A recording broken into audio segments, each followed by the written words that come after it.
Sa kakatapos pa lang na West Finals, habang si Luka nasa dugout kasama yung tatay niya, umiinom ng beer si Luka. Dumating si Michael Finley, ang VP ng basketball operation ng Dallas. Kinuha niya agad yung beer na iniinom ni Luka noon at naging confused si Luka kung bakit ginawa. Nagse-celebrate lang naman si Luka noon. Pero ang naging big time noon yung brand ng beer na iniinom ni Luka. Initial publicity agad dahil nag-viral na locally made yun para sa Minnesota. 25 years old na rin naman si Luka at permitted na siyang uminom.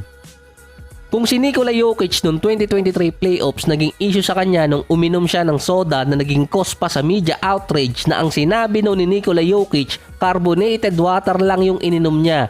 Pero si Nikola aminadong umiinom talaga ng Coke.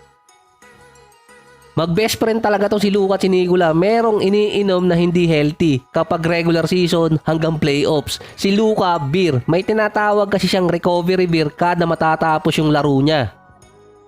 Alam yun ng media kaya pinagtanggol pa ni Rachel Nichols si Luka after mag-viral ng video nila ni Michael Finley. Noong 2022, umiscore si Luka ng 60 points, 20 rebounds at 10 assists versus Knicks. Ang sinabi niya noon sa post-game, sa live TV pa, kailangan niya ng recovery beer dahil sobrang pagod siya noon. After pa ng game ni Luka versus Knicks na umiscore siya ng 60, 20, and 10 na history yun sa NBA, niregaluhan naman siya ng ilang kahon na beer. Kaya ang sarap din kabarikan nitong si Luka. Kung yung iba pinapaligo pa ang wine katulad ni Amaris Stoudemire, si Luka mas pipiliin naman niya ang beer. Wala naman talagang sinabi kung bakit kinuha ni Michael Finley pero base sa mga reports at sa ibang mga announcer, may injury si Luka na pwedeng magpabagal sa recovery niya. Pero ang isa lang talagang makikitang rason doon dahil yun after ng 2023 World Cup, sinabi ni Mark Cuban na bumabalik na ang dating katawan ni Luka nung rookie season niya. Matagal na kasing inaantay ng Dallas na maibalik yung dating timbang ni Luka. Katulad ni Nikola, may weight problem si Luka. Ang nakita ko lang timbang ni Luka ng rookie season niya, 230 pounds. Naging issue pa yun noong 2021 training camp papasok ng 2022 nang bumalik si Luka sa Dallas na meron siyang timbang na 260 pounds. Kakatapos pa lang ng Olympics nun.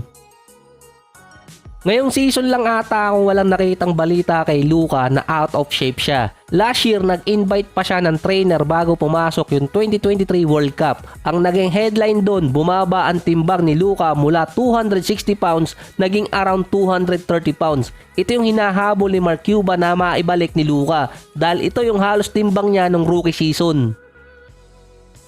Sa katawan ngayon ni Luka, nasa around 240 pataas ang timbang niya siguro. Yung 230 na timbang niya ng rookie season parang mahirap nang ibalik kasi teenager pa siya noon. Ang timbang pa ni Luka nung drop combine, 228 pounds. Ang timbang din ni Luka tinuturong dahilan sa lower body injury niya. Bumibigat kasi yung katawan niya at yung lower body ang tinatamaan. Since rookie season ni Luka, ngayon lang ulit siya nakalaro ng 70 games sa regular season.